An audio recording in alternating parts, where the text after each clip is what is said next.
Que a graça e a paz de nosso Senhor Jesus Cristo esteja com todos. Vamos para mais um devocional nessa manhã.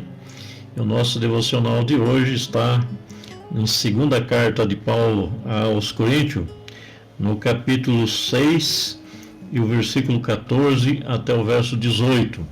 E o texto é o seguinte, diz o texto assim: não se ponha em julgo desigual com o descrente, pois que sociedade pode haver entre a justiça e a iniquidade? O que comunhão existe entre a luz e as trevas? Que harmonia pode haver entre Cristo e o maligno? Ou que união existe entre o crente e o descrente? Que ligação há entre o santuário de Deus e os ídolos? Porque nós somos santuário do Deus vivo. Como ele próprio disse: habitarei e andarei entre eles e serei o seu Deus, e eles serão o meu povo. Por isso o Senhor diz: saiam do meio deles e separem-se deles. Não toques em coisas impuras, e eu os recebereis. Serei o pai de vocês, e vocês serão meus filhos e minhas filhas, diz o Senhor Todo-Poderoso. É de suma importância a exortação que deixa aqui o apóstolo Paulo nesse texto, porque ele está prevendo e, de certa forma, prevenindo os cristãos a ter uma vida abundante, uma vida abençoada, uma vida feliz, porque quando uma pessoa ele ele casa com uma pessoa que é descrente, ou qualquer em outra situação, que há um empreendimento, uma associação com uma pessoa que não tem os mesmos ideais, os mesmos propósitos, o mesmo pensamento, ou até mesmo o mesmo temor a Deus, as coisas acabam não saindo bem, ou acaba terminando mal.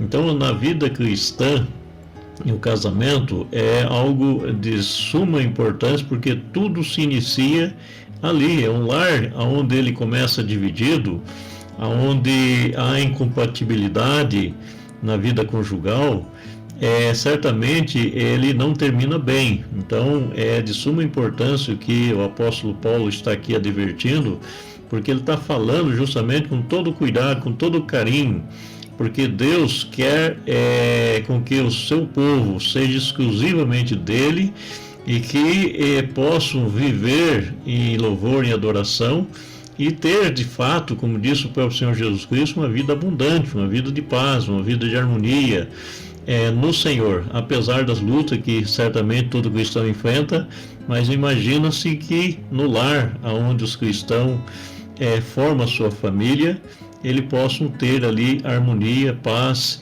e possam formar ali cidadão que tenha princípios e valores. Eu gostaria de ler esse mesmo texto na Bíblia, a Mensagem, e é interessante o que diz aqui. Então, no versículo 14, a seguir diz assim: não se torne parceiro dos que rejeitam Deus.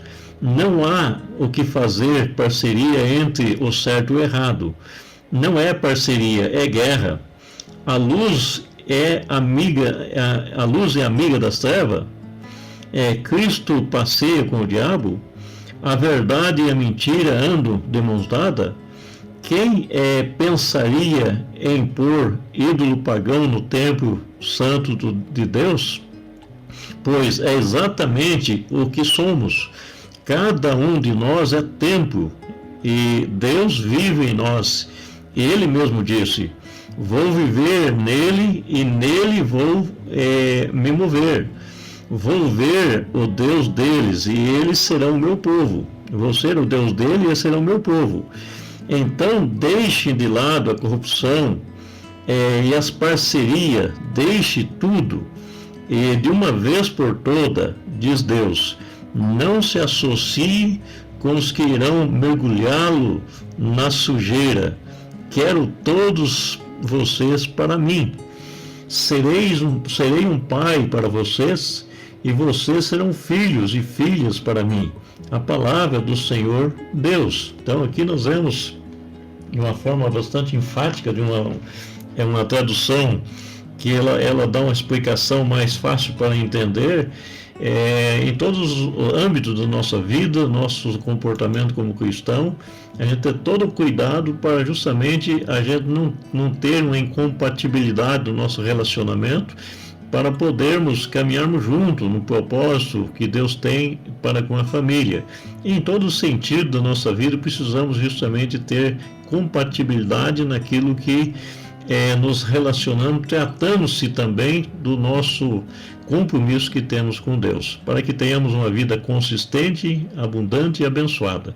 Que Deus nos abençoe, irmãos, que realmente, como nós temos aí nessa semana, aí combatendo a imoralidade e preservando a pureza na igreja, que esse seja justamente um fator decisivo na vida de todos os servos de Deus, todos aqueles que estão à frente do trabalho, que realmente não meçam esforço em pregar a palavra, exortar os irmãos e irmãs a ter uma vida santa. Que Deus abençoe e que assim possamos continuar até Jesus voltar. Um abraço a todos, Deus abençoe a todos.